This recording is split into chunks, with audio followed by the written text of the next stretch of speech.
Hello, my name is Alinea Juarez, and today I'll be presenting the artist Esteban Cabeza de Vaca. So, he was born in 1985 in San Ysidro, California. He's a Native American and Mexican American. Currently lives and works in Queens, New York.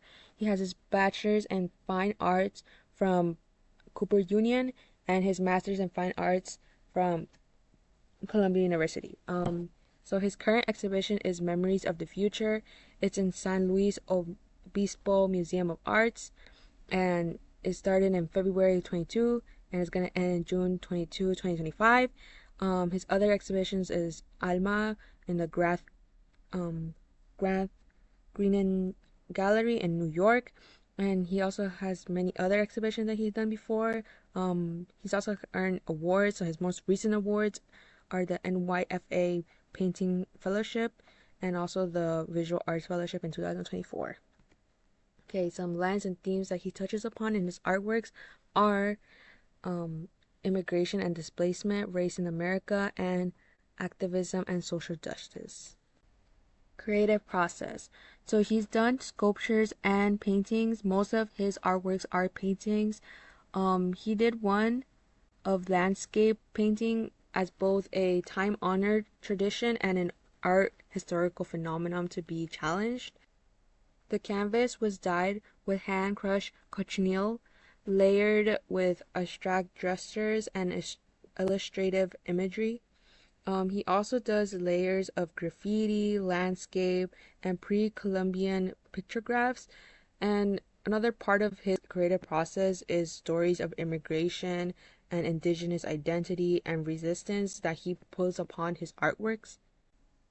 So this is one of his artworks that's actually in the recent exhibition in San Luis Obispo Museum of Arts that you guys should go see.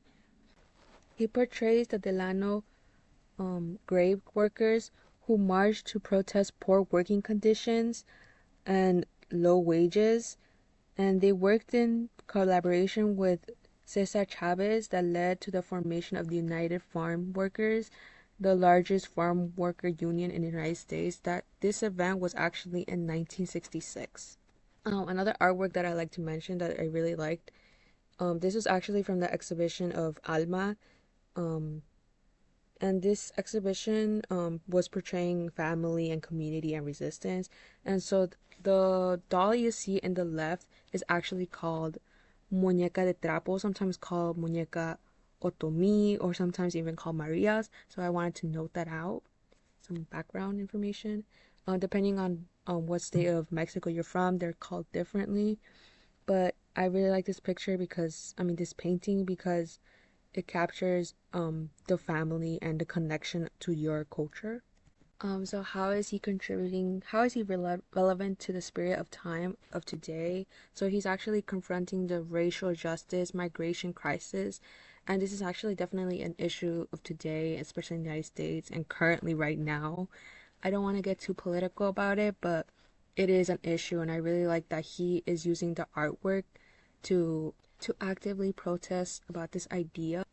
And he also touches upon the idea of connecting back to his roots and culture, which is actually something that is today, especially in the United States, where there's a lot of diversity and a lot of people want to hold their culture still together. Something that I also found out was that Esteban's parents were actually politically active, and they were taking parts in the Brown Berets and the Black Panthers and the Chicano and Native American movements, which is something that I like because now he's using his talent and his artwork to portray this now in a different form of protest. So I really like this idea. So a quote that he said was, "The way that my paintings develop is in a very intuitive approach of what I feel, but also searching for who I am. Growing up along the border and not being connected to a lot of my heritage, I have had to find it on my own." So this is actually a personal connection to me as well. So as a daughter of immigrant parents, I also feel out of place sometimes, wanting to know more about my roots and the land that my parents grew up. I had the pleasure to go to Mexico during the winter break, and I felt this new connection that I never thought of. and this is something that many immigrant children feel. And like I do feel in touch with my roots, but although I do like continue the traditions, it isn't really the same because sometimes the country itself is also a culture.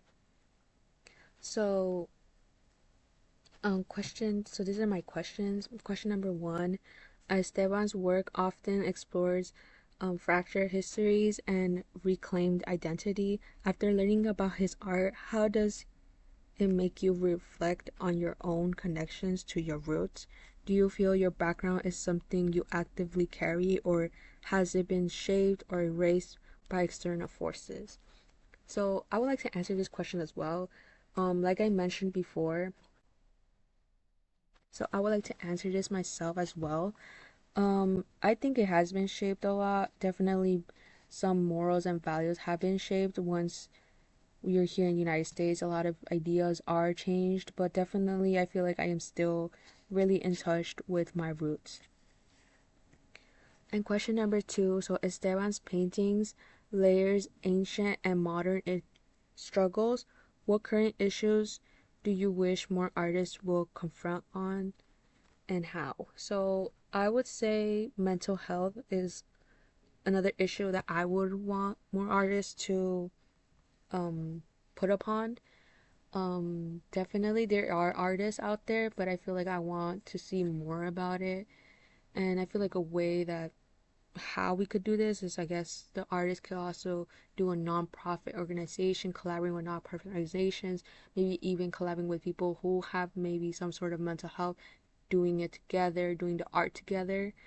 I think that would be a great idea as well. And sources. So these are my sources, and thank you. Have a nice day.